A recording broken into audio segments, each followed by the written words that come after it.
இந்த கல்யாணத்தை வீடியோவில் விட்டுருந்தா எவ்வளோ மக்கள் பார்த்துருப்பாங்க. அதையே காசாக்குறேன்னா உன்னுடைய குணம் என்ன குணம்? பணத்தாசை. கல்யாணத்தை கூட காசுக்காக விற்கிறது. Mister gold sunflower oil 5 litre can வாங்கும்போது 1/2 கிலோ குலாஸ் நாட்டு சக்கரை ஃப்ரீ, கூடவே இன்னொரு 1/2 கிலோ ஃப்ரீ. தனுஷுக்கு ஆதரவு தெரிவிக்க ஒரு ஆள் கூட இல்லை. அப்போ அவர் எல்லாருக்கிட்டையும் அவர் நல்ல மாதிரியாக நடந்துக்கலன்னு அர்த்தம். தனுஷால் பாதிக்கப்பட்டவங்கெல்லாம். நயன்தாரா மேம் பேர் போட்டு விக்னேஷன் எழுதின லெட்டராக இருக்கும் அப்படிங்கிறாங்க. நயன்தாராவுக்கு என்ன எழுத தெரியும்? விக்னேஷன் எழுதுந்த ரூம் போட்டு எழுதியிருப்பார் போல.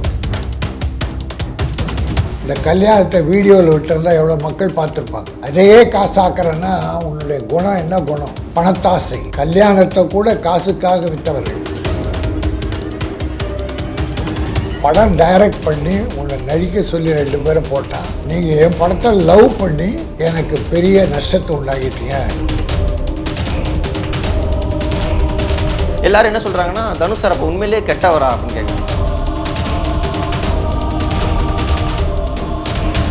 Step into the world of redefined elegance with Vivo V40e. Buy now. குறைந்த விலை நிறைந்த தரம், தங்கள் தேவைகள் அனைத்தும் ஒரே இடத்தில். ஜெயச்சந்திரன். ரொம்ப நாள் கழிச்சு இந்தியா கழிச்சு வந்து பார்க்குறதுல பெரிய சந்தோஷம் சார். சார் உங்ககிட்ட கேட்குறது ஒன்றே ஒன்று தான் சார். உங்களுக்கே தெரிஞ்சிருக்கும், ரீசெண்டாக பயங்கர பரபரப்பாக 2 பெரிய ஒரு ஜாமான்களுக்கு நடுவில் ஒரு கிளாஷ் மாதிரி போய்கிட்டு இருக்கு. Nayanthara ma'am versus Dhanush sir அப்படிங்கிற ஒரு டாபிக் போயிட்டு இருக்கு. அது பார்த்தீங்களா முதல்ல நீங்கள்? தனுஷ் ஒரு படம் எடுக்கிறார், நானும் ரவுடி தான். அந்த படத்தில் டைரக்டர் விக்னேஷன், ஹீரோ விஜய் சேதுபதி, ஹீரோயின் நயன்தாரா. இவங்க ஒழுங்காக படத்தை வேலையை பார்த்து முடிச்சு கொடுக்கணும்.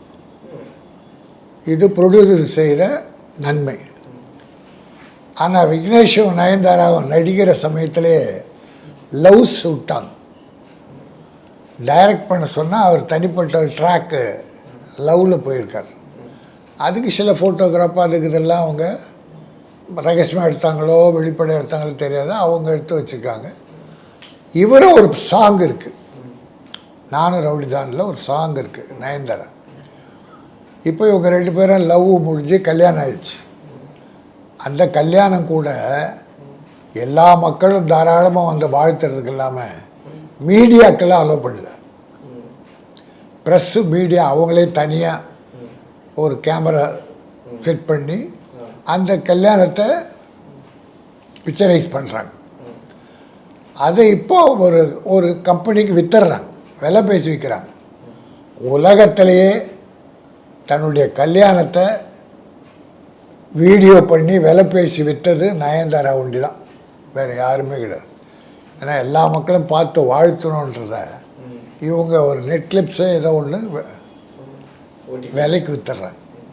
இப்போ அதில் அவருடைய சாங் வருது. அப்புறம் ஆடு வரும்போது 3 செகண்டு அது கிளிப்பிங்ஸ் வருது. அவர் அப்ஜெக்ட் பண்ணி நோட்டீஸ் அனுப்புகிறார், எனக்கு 10 கோடி ரூபா கொடுக்கணும். அந்த சின்ன கிளிப்ஸை ஒழிஞ்சு போகுதுன்னு விட்டுருக்கலாம். அவங்கள 2 வருஷமாக கேட்டிருக்காங்க, ஒழிஞ்சு போகுது விட்டுருக்கலாம். பட் என்னமோ தெரியல, ஒரு ஐடியா ஆழ் மனசில் ஒரு பாதிப்பு. அது அவங்க 2 பேருக்கு தான் தெரியும். அது என்ன பாதிப்புன்னு அது அவங்களுக்கு தான் தெரியும். ஆனால் இது இந்த காப்பிரைட் இஷ்யூக்காக இவ்வளோ பெரிய இஷ்யூ ஆக்கல, இதுக்கு பின்னாடி ஒரு விஷயம் இருக்குது அப்படிங்கிறீங்க. அது பின்னால் ஒரு பெரிய விஷயம் எதோ இருக்குது.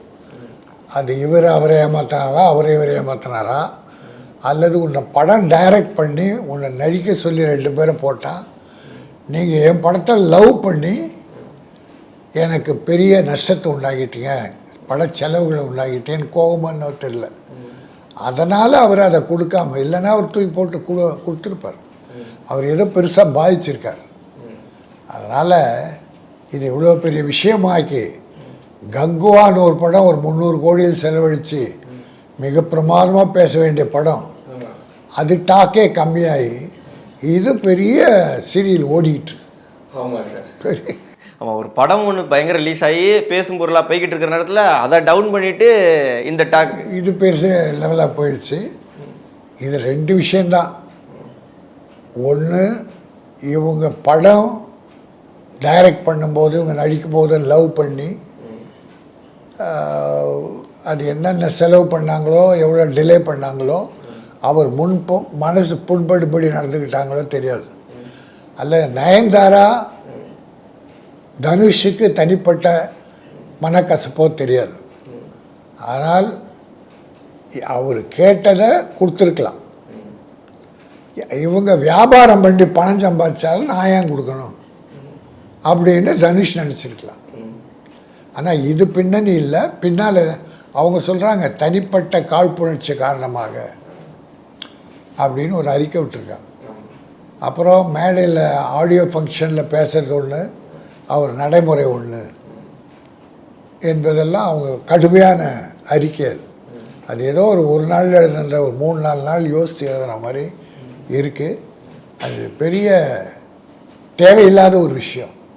நீ பெருசுப்படுத்தப்பட்டுச்சு சார். இப்போ நீங்கள் சொன்னீங்களே சார், இந்த ஒரு விஷயம் தாண்டி உள்ளுக்குள்ளே ஒரு விஷயம் இருக்குது. அதனால தான் இது வந்து இவ்வளோ தூரம் வந்து பிச்சாகி வருது. அதை இந்த லெட்டராக போடுறதுக்கு காரணமாகவும் அதுவாக இருந்திருக்கலாம். அப்படிங்கும்போது சிலர் இந்த சீனியர் ரிப்போர்ட்டர்ஸ் இவங்கெல்லாம் வந்து சில இதில் உட்காந்து பேசுவாங்கள்ல சார், அவங்க ப்ளஸ் வெளியில் உள்ளவங்க எல்லாருமே என்ன சொல்கிறாங்க அப்படின்னா, நயன்தாரா தனுஷ் இவங்க 2 பேருக்குள்ள வந்து ஒரு தொடர்பு இருந்துட்டு இருந்துச்சு. அது வந்து விக்னேஸ்வரன் வந்தோன்னே கட்டானுச்சு. அந்த ஒரு காழ்ப்புணர்ச்சி வந்து தனுஷ் காட்டினாப்ல அப்படின்னு சிலர் சொல்கிறாங்க சார். இன்னொன்று வந்து நயன்தாரா மேம் இந்த ட்விட்டு போட்டதுக்கப்புறம் நிறைய நடிகைகளும் வந்து லைக் பண்ணி சப்போர்ட் பண்ணுற மாதிரி நிறைய பேர், ஏன்னா எல்லா நடிகைகளுமே வந்து தனுஷ் சார் கூட நடித்தவங்க தான். அப்படிங்கும்போது எல்லாரும் என்ன சொல்கிறாங்கன்னா, தனுஷ் சார் அப்போ உண்மையிலேயே கெட்டவரா அப்படின்னு கேட்குறாங்க. தனுஷால் பாதிக்கப்பட்டவங்க அவங்கெல்லாம்.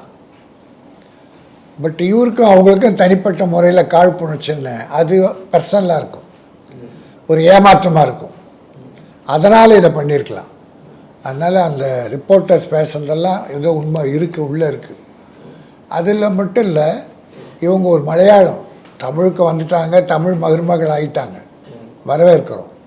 ஆனால் இப்போ மலையாள நடிகைகள் தனுஷ் கூட நடிகைகள்லாம் டேரிங்காக அறிக்கை விட்டு நயன்தாராவுக்கு ஆதரவு தெரிவிக்கிறாங்க. தனுஷுக்கு ஆதரவு தெரிவிக்க ஒரு ஆள் கூட இல்லை. அப்போ அவர் எல்லாருக்கிட்டே அவர் நல்ல மாதிரியாக நடந்துக்கலன்னு அர்த்தம். ப்ரொடியூசர்ஸ்கிட்டே நல்லா நடந்துக்கல, பல பேர்கிட்ட அட்வான்ஸ் வாங்கிட்டு படத்தை நடித்து முடிக்கல. குடும்ப வாழ்க்கையிலும் மனைவி குழந்தைங்களுக்கு மாமனார் அப்பா அம்மா இவங்களுக்கும் மகிழ்ச்சியாக இல்லை. ஷூட்டிங்கு தேதி கொடுத்துட்டு வராமல் ஹிந்தி படத்துக்கு போகிறது, வேறு மொழி படத்துக்கு போகிறது, இப்படி ப்ரொடியூசருக்கு ட்ரபிள். ஆக இந்த மாதிரி அவர் பல ட்ரபிளை எல்லாருக்கும் கொடுத்துக்கிட்டு இருக்கார். அதனால தான் அவர் கெட்ட பேர். இல்லை நல்ல நடிகை. நான் கர்ணன், அசூரன் 2 படம் பார்த்து வியந்து போனேன். இந்த சின்ன வயசில் இவ்வளோ பெரிய நடிப்பா அப்படின்னு. ஆனால் அவருடைய நடவடிக்கைகள் ஒவ்வொன்றுமே அவருடைய செட்பேக் பண்ண வைக்குது. ஏன்னா வந்து இப்போ நீங்கள் சொல்கிறீங்களா சார், இந்த நடவடிக்கைகள் இல்லை செட்பேக் பண்ண வைக்க அப்படிங்கும்போது வந்து, ஏன்னா நயன்தாரா மேம் வந்து அதில் ஒரு லைன் குறிப்பிட்டிருந்தாப்புல, உங்ககிட்ட அதை கேட்டோம்னா கரெக்டாக இருக்கும். ஏன்னா சினிமா துறையில் ரொம்ப நாள் இருக்கீங்க, உங்களுக்கும் அது தெரிஞ்சிருக்கும். தனுஷ் சார் வந்து மற்றவங்க துன்பத்தில் இன்பம் காண்பவர் அப்படிங்கிற மாதிரி ஒரு லைன் கொடுத்துருந்தாங்க. உண்மையிலேயே அவர் அப்படித்தானா? தயாரிப்பாளர் 7-8 பேர்கிட்ட அட்வான்ஸ் ஏறக்குறைய 60-70 கோடி வாங்கிட்டு அவங்களுக்கு படத்தை பிடிக்காமல் இருக்காரு, அந்த துன்பம் இல்லையா? அதில் அவரை பணம் வாங்கி வச்சுட்டு இன்பம் காண்றாரு இவர். அந்த ப்ரொடியூசர்ஸ் எவ்வளோ வட்டி கட்டுவாங்க? அப்புறம் ஒரு படம் நடிச்சுக்கிட்டே இருந்த பாதியில் விட்டு ஹிந்தி படம் நடிக்க போயிடுறாரு. அந்த ப்ரொடியூசர் கதி என்ன? அப்போ அந்த ப்ரொடியூசர் துன்பத்தில் இவர் இன்பம் காண்றாருல்ல, அது உண்மையான வார்த்தை. பல பேர் நோகடிச்சிருக்கார், பல ப்ரொடியூசரை வதை பண்ணியிருக்கார். பட் அவர் எடுத்த படமெல்லாம் ஃபெயிலியர், லாஸ். அது அடுத்த தயாரிப்பாளர் யோசித்து பார்க்கணும்ல. இவர் எடுத்த படம் எல்லாம் லாஸு. அந்த கடன் அடைக்க தானுவுக்கும் சத்யஜோதி தியாகராஜனுக்கும் 3 படம் கொடுத்தார். இந்த பணத்தை கடன் அடைச்சிருங்க அப்படின்னு. அப்போ எவ்வளோ பெரிய கடனாக இருக்கு. அது மற்ற ப்ரொடியூசருக்கு இருக்காதா? அது யோசித்து பார்க்க மாட்டேங்கிறார் சார். ஏன்னா தனுஷ் சார் வந்து நம்ம ஊரில் வந்து எல்லாருமே தனுஷ் சார் என்ன சொல்லுவாங்கன்னா, தனுஷ் சார் வந்து வளர்த்து விடக்கூடிய ஆள் தானே தவிர யாரையும் இறக்கி விடுற ஆள் கிடையாது, வன்மம் பிடிச்ச ஆள் வந்து தனுஷ் சார் கிடையாதுப்பா. தனுஷ் சார் வந்து ஒரு ஜெம் அப்படின்னு நம்ம ஊரில் சொல்லுவாங்க சார். ஆனால் தனுஷ் சார் வளர்த்து விட்ட 3 பேருமே எனக்கு தெரிஞ்சு விஜய் சிவி சாராக இருக்கட்டும், சிவகார்த்திகேயனாக இருக்கட்டும், அப்புறம் இப்போ நயன்தாரா மேமாக இருக்கட்டும், இவங்க 3 பேருமே இப்போதைக்கு தனுஷ் சார் கூட பேசுறது இல்லை. 3 பேருக்கும் இந்த தனுஷ் சாருக்கும் ஆக மாட்டேங்க அப்படின்னா ஏதோ ஒரு பிரச்சனை இருந்துக்கிட்டு தானே இருக்குது. வளர்த்து விட்டதுன்றது வேற. யாரையெல்லாம் வளர்க்க முடியாது, உதவி பண்ணலாம். வளர்ச்சி என்பது அவங்களுடைய முயற்சி, அவங்களுடைய உழைப்பை பொறுத்தது. நம்ம ஒரு உதவியாக இருக்கலாம். இவர் அந்த மாதிரி உதவியாக இருந்தாலும் உண்மை. ஆனால் அவங்ககிட்டே நல்ல பேர் இல்லையே, அவங்களே ஆதரவு தெரிவிக்கலையே. அப்போ அவங்களே ஏதோ பாதிச்சிருக்காங்க. அதனால் ஒட்டு மொத்தமாக அவர் ஒரு நல்ல நடிகன் பேர் அடிக்கிறத விட நல்ல மனிதன், நல்ல அப்பா, நல்ல குடும்பஸ்தன், நல்ல அப்பா அம்மாவுக்கு பிள்ளை, மாமனார் மாமியாருக்கு மருமகன் என்ற நல்ல பேர் எடுத்தால் போதும். இப்போ அதான் நான் அவர்கிட்ட எதிர்பார்க்குறேன். சார் ஸோ இவ்வளோ தூரம் தனுஷ் சார் பற்றி பேசுனதுனால அடுத்து நயன்தாரா மேம் பற்றி, ஏன்னா நயன்தாரா மேம் அந்த லெட்டரில் என்ன போட்டிருந்தாங்கன்னா, என் ஃபேன்ஸ்லாம் பார்க்குறதுக்கு ரொம்ப ஆர்வமாக இருக்கிறாங்க என்னோட வெட்டிங் டாக்குமெண்ட்ரி பார்க்குறதுக்கு, நீங்கள் ஏன் தடை பண்ணுறீங்க, என் ஃபேன்ஸை வந்து ஏன் சங்கடப்படுத்துறீங்க அப்படிங்கும்போது சிலர் என்ன கேட்குறாங்க, அவ்வளோ உங்கள் ஃபேன்ஸ் மேலே அக்கறை இருக்குன்னா நீங்கள் யூடியூப்பில் ஃப்ரீயாக ரிலீஸ் பண்ணலாம், உங்கள் ஃபேன்ஸ் எல்லாருமே ஃப்ரீயாக பார்ப்பாங்கல்ல, நீங்கள் நெட்ஃப்ளிக்ஸில் ரிலீஸ் பண்ணிங்கன்னா அதுவுமே காசு கொடுத்தானே ஃபேன்ஸ் பார்க்கணும். அது உண்மையான வார்த்தை தானே. நீ வியாபாரம் பண்ணிவிட்டு நெட்ஃப்ளிக்ஸ் மூலமாக வர்றீங்க, இந்த கல்யாணத்தை வீடியோவில் விட்டுருந்தா எவ்வளோ மக்கள் பார்த்துருப்பாங்க. அதையே காசாக்குறன்னா உன்னுடைய குணம் என்ன குணம்? பணத்தாசை. கல்யாணத்தை கூட காசுக்காக விற்றவர்கள் என்ற கெட்ட பேர் தான் இருக்கே தவிர ஃபேன்ஸ் இப்போது நெட்ஃப்ளிக்ஸில் பார்த்து தான் இல்லை. கல்யாணம் வந்து எவ்வளோ காலம் ஆச்சு. நீ அப்போவே ஒரு வீடியோ போட்டு விட்டுருந்தா மக்கள் பார்த்து மகிழ்ச்சி வாழ்த்திருப்பாங்க. அது அந்த கிளிப்பிங்ஸ்க்காக 2 வருஷம் வெயிட் பண்ணுன்ற. ஏன் வெயிட் பண்ணுற? அவர் கொடுக்கல, அவர் ப்ரொடியூசர், அவர்கிட்ட நீ சம்பளம் வாங்கி தான் நடிச்சிங்க. அது எவ்வளோ பெரிய லாஸை உண்டாக்குனீங்களே தெரியாது டைரக்டர் நீ சேர்ந்து. அப்போ அவர் ஏதோ கோபத்தில் கொடுக்க மாட்டேங்கிறாரு, விட்டுட்டு வேறு இடத்துக்கு போக வேண்டியதானே. அதை முதல்ல இந்த கல்யாணத்தை சொந்தமாக வீடியோ எடுத்து வியாபாரமாக்கியது மாபெரும் தவறு. உலகத்தில் யாருமே அப்படி பண்ணது கிடையாது.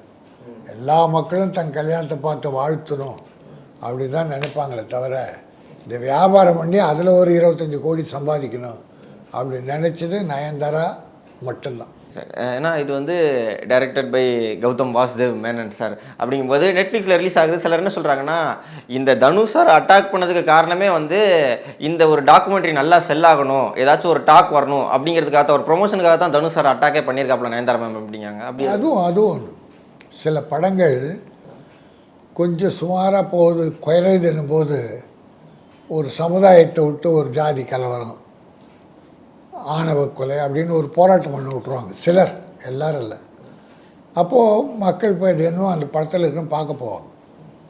அந்த மாதிரி இப்போ விடுதலை நேரத்தில் இப்படி ஒரு கலவரத்தை உண்டாக்கினா விலை அதிகமாக கொடுத்து வாங்கியிருக்காங்க. அதனால் இது மக்கள் அதிகமாக பார்த்து வசூல் ஆகட்டும்ன்ற நோக்கத்திலையும் இது மாதிரி பண்ணியிருக்கலான்றது உண்மைதான் பேசுகிறாங்க. அப்புறம் அந்த 3 பக்க லெட்டர் இருக்குல்ல சார், அது என்ன சொல்கிறாங்க அப்படின்னா, அது நயன்தாரா மேமே எழுதலை, நயன்தாரா மேம் பேர் போட்டு விக்னேஷன் எழுதின லெட்டராக இருக்கும் அப்படிங்கிறாங்க. நயன்தாராவுக்கு என்ன எழுத தெரியும்? விக்னேஷன் எழுதுந்த ரூம் போட்டு எழுதியிருப்பார் போல். ஒரு 3-4 நாளாக சிந்திச்சு எழுதியிருப்பார். எவ்வளோ டேமேஜ் பண்ணுமோ தனுஷை அந்த அளவுக்கு டேமேஜ் பண்ணி அது எழுதியிருக்கார்.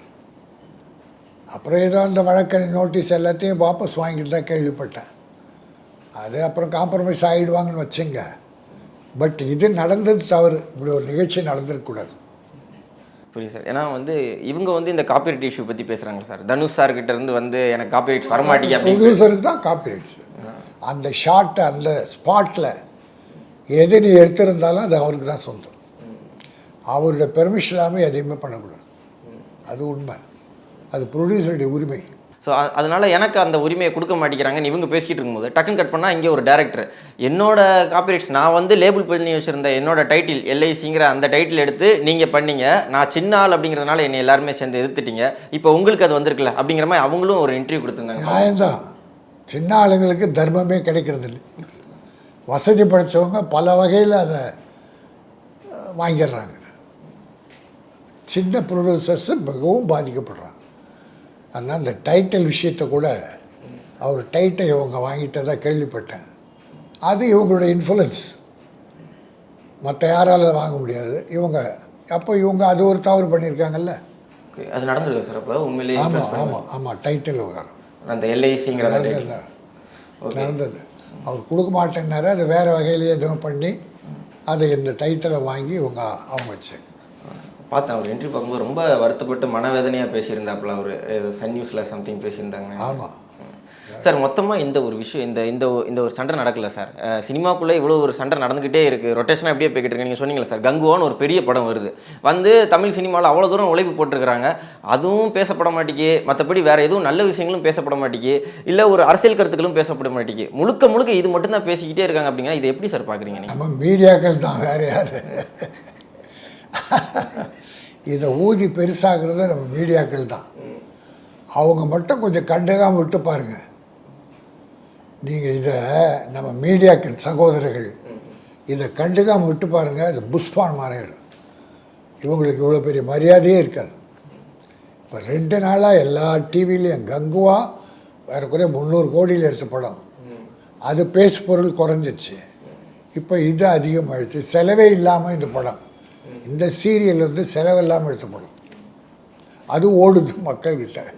Mister gold sunflower oil 5 litre can வாங்கும்போது அரை கிலோ குலாஸ் நாட்டு சக்கரை ஃப்ரீ, கூடவே இன்னொரு அரை kilo free. Step into the world of redefined elegance with Vivo V40e. Buy now. குறைந்த விலை, நிறைந்த தரம், தங்கள் தேவைகள் அனைத்தும் ஒரே இடத்தில். ஜெயச்சந்திரன்.